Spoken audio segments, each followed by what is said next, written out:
Welcome to week 13. We're going to talk a little bit more about reflection in second language education. So we've talked a lot about reflection through all of our classes. We know it's an essential part of our educational practice. We have to look at what we did, analyze how it was strong, how it could be better, and then take action. That's the growth mindset.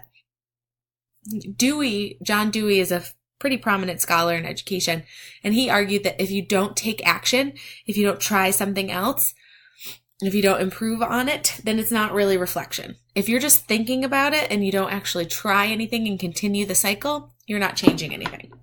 So we should always be focused on improving our practice.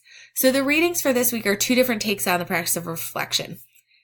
They're not the be-all, end-all. There's no one way to properly reflect in any field. You really take different ideas from different sources, from different readings, and you figure out what works for you.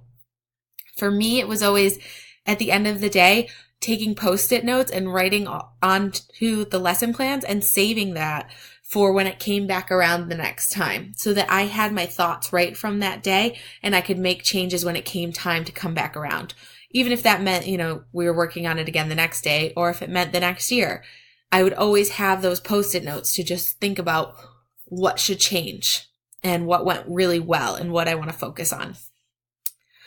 So we're going to read chapter 39, and we're going to read two chapters from Farrell's 2015 book. He gives a whole setup on how he thinks reflection should occur in second language education. And then you're going to read the reading reflection, you're going to complete the reading reflection for week 13. And at this point, you should have started implementing the lessons for your instructional project. Be ready to start doing that because you're going to have to write your reflection soon.